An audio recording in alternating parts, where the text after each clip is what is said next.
मी येतो. नारायण नारायण, इथे सगळंच बदललेलं दिसतंय. पण मंडळी येणं भागच होतं मला, कारण हर हर महादेव, हर हर महादेव. अरे मुनिवर, आपण इथे प्रणाम स्वीकारा. आयुष्यमान भव. नंदी, तू आणि इथे माझ्या प्रभूंच्या आणि मातेच्या विवाहाची गोष्ट या पृथ्वी तलावरील भक्तांना कथन करण्यासाठी आलोय. तू देखील? म्हणजे म्हणजे मी देखील त्याच कार्य हेतून इथे आलो आहे. हा निव्वळ योगायोग म्हणायचा मुनिवर. नक्कीच. मग चल तर आपण दोघेही मिळून शिवपार्वतीच्या विवाहाची गोष्ट सर्व भक्तांना सांगूया. चला. हर हर महादेव, हर हर महादेव. नारायण नारायण.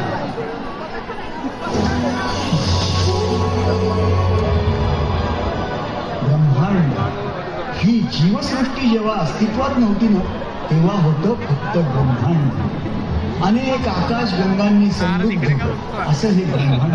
आणि याच ब्रह्मांडाचा नायक होता एक आदियोगी शिवशंकर, म्हणजेच अनंत काळापासून या ब्रह्मांडाचे संचालन करत होते शिव आणि त्यांच्यातच व्याप्त शक्ती.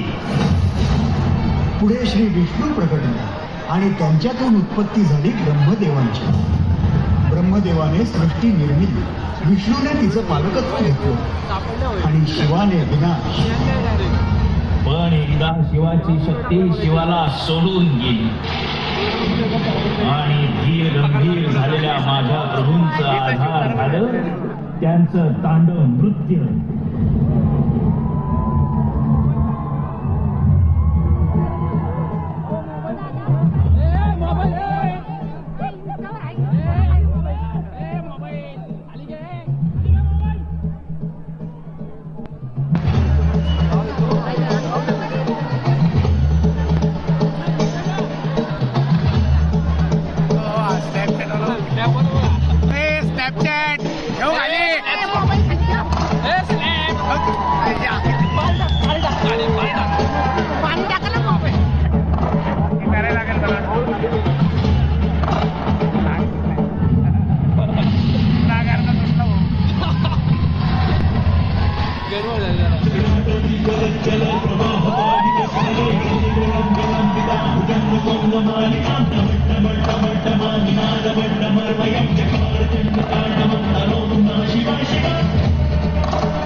शिव कधी तांडव करीत तर कधी समाधी लीन होत. पण त्यामुळे सृष्टीचे संचालन दोलायमान झाले. चिंतित झालेला ब्रह्मा आणि विष्णूने आदिशक्तीची आराधना केली. आदिशक्तीनं त्यांचं म्हणणं मानितलं आणि प्रजापती दक्षाच्या इच्छेनुसार त्याच्या पोटी अवतार घेतला सतीचा. सती मातेच्या आयुष्याचा एकच ध्यास महादेवांशी लग्न. परंतु तिचा पिता दक्ष महादेवांना न मानला. नारायण नारायण. पण सतीने हट्टाने शिवाशी विवाह केला बरं का. कैलासावर त्यांचा संसार देखील सुरू झाला. पण महादेवांना ठाऊक होते हा संसार न टिकणारा आहे. प्रजापती दक्षाने पदोपदी शिवाचा अपमान केला. सतीमधली आदिशक्ती जागृत झाली आणि तिने होमकुंडात स्वतःची आहुती दिली. क्रुद्ध झालेल्या शिवाने दक्षाला कठोर शासन केलं. परंतु शांत झाल्यावर त्याला पुन्हा जीवनदानही दिलं. शिव पुन्हा समाधीस्थ झाले आणि आदिशक्तीने पुन्हा जन्म घेतला. पर्वतराज हिमावत आणि राणी मैनावतीच्या पोटी पार्वतीच्या रूपात महादेवांना पुन्हा प्राप्त करण्यासाठी. पार्वती, पार्वती कुठे आहेस तू? हे पहा, अरे आपण यार, हिला गाडी. सगळीकडे शोधत आहोत आणि ही इथे पूजेत मग्न आहे. पार्वती, पार्वती चल पाहू. अगं, विंध्याचलच्या राजकुमाराबरोबर तुझा विवाह ठरवला जाणार आहे. मी केव्हाच महादेवांना मनाने वरले आहे. पण पार्वती, तू महादेवांना पाहिलं देखील नाही, ते तुला ओळखत नाही, मग तू त्यांना कशी प्राप्त करणार? मी केवळ महादेवांवर प्रेम केलं आहे. मी त्यांच्याशीच विवाह करेन, हा माझा दृढ निश्चय आहे. मी हेही जाणते की त्यांना प्राप्त करणे सोपे नाही. मी कठोर तप करेन, त्यांना मिळवण्यासाठी कठोर परिश्रम करेन. ते माझ्याकडे येत नाहीत म्हणून काय झालं? मी त्यांच्याकडे जाईन.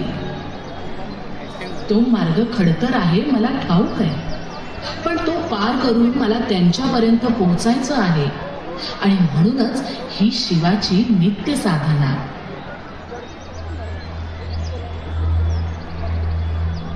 पार्वतीची आई मैनावती पार्वतीला महादेवापासून दूर ठेवण्याचा आटोकाट प्रयत्न करीत होती.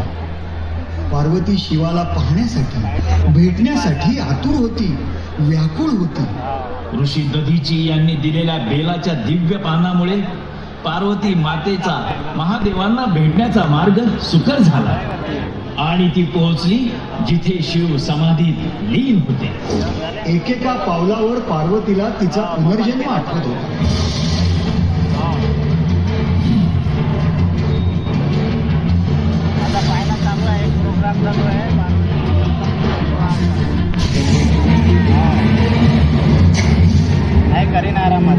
हे महादेवा, सांब सदाशिवा, मला सत्य वचन आठवा आणि माझा स्वीकार करा.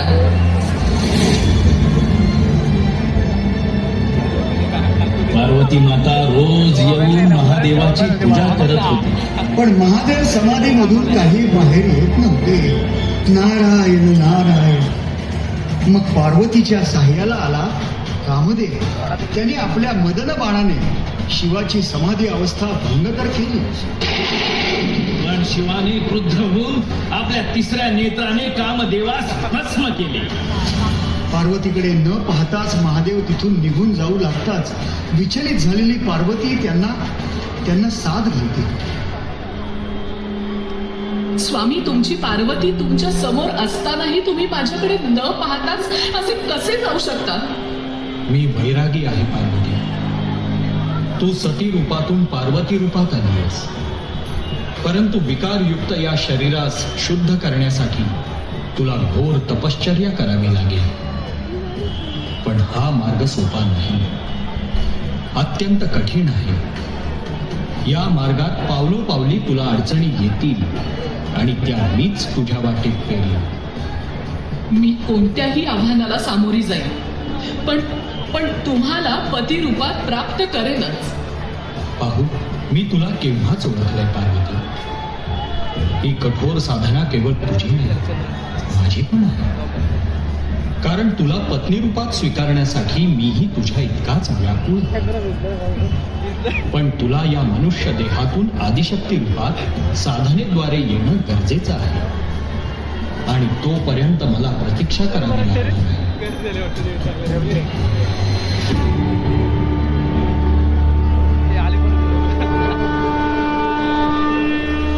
नारायण नारायण.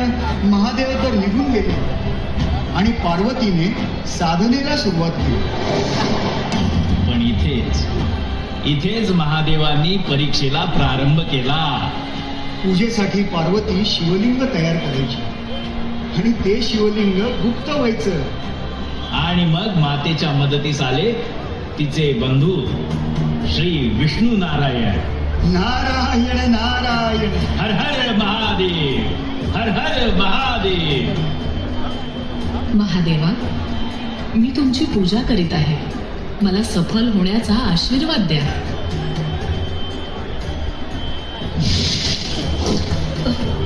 हे शिवलिंग गुप्त कसं झालं? हरकत नाही, मी पुन्हा शिवलिंग तयार करेन. ओम नमः शिवाय. ओम नमः शिवाय. महादेवा, मला माहित आहे हे तुम्हीच करीत आहात, पण हे 16 सोमवाराचं व्रत मी अवश्य पूर्ण करेन. ओम नमः शिवाय. ओम नमः शिवाय. ओम नमः शिवाय.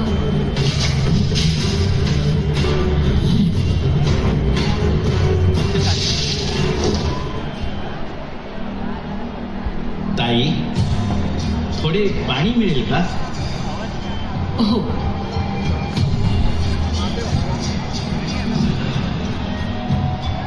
तू शिवलिंग तयार करीत आहेस ना पूजेसाठी? हो. पण ते पूर्ण होत नाही. एक सांगू, मला एक वरदान आहे की मी तयार केलेलं शिवलिंग भंग होत नाही, ते पूर्णच होतं.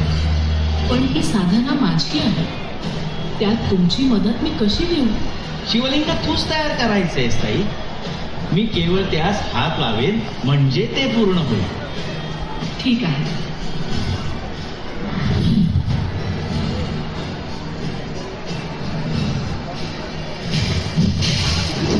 हे पहा, झाले पूर्ण शिवलिंग.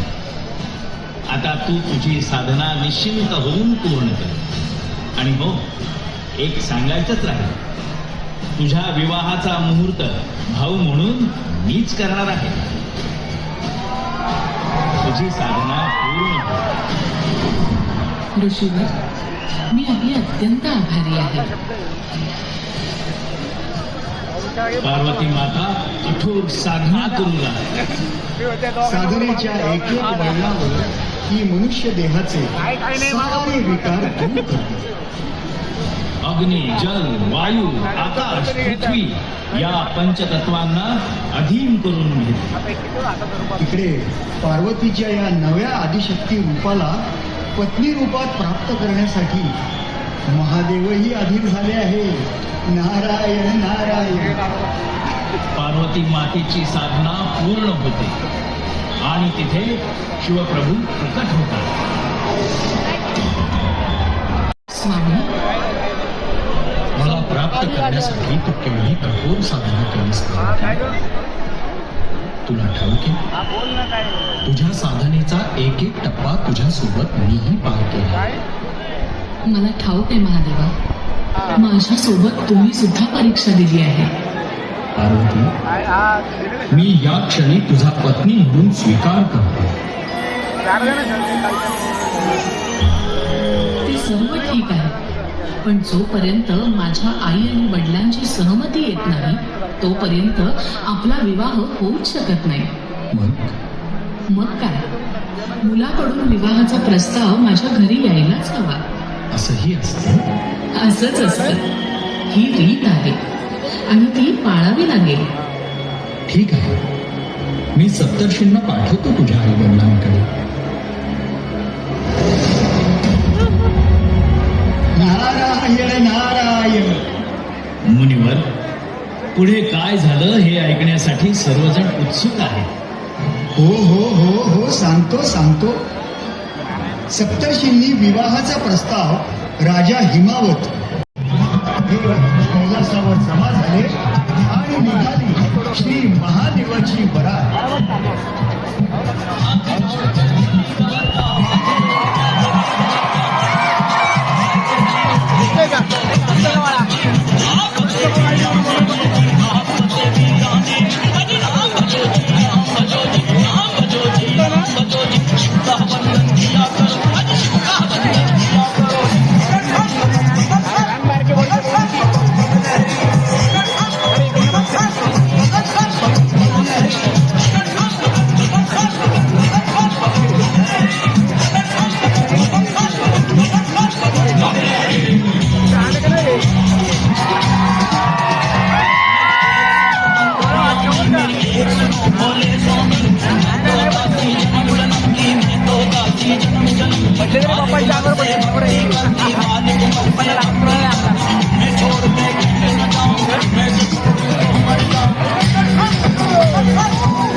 वरात निघाली लग्न मंडपाकडे.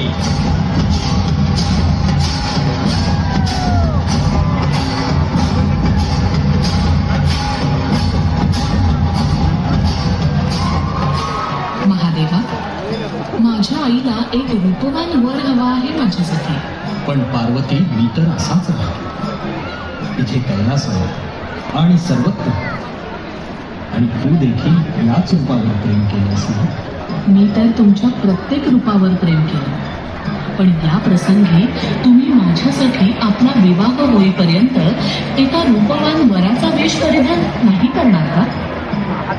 अवश्य पार्वती, जशी तुझी इच्छा.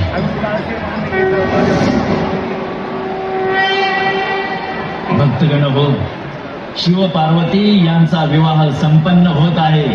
आपणही या लग्न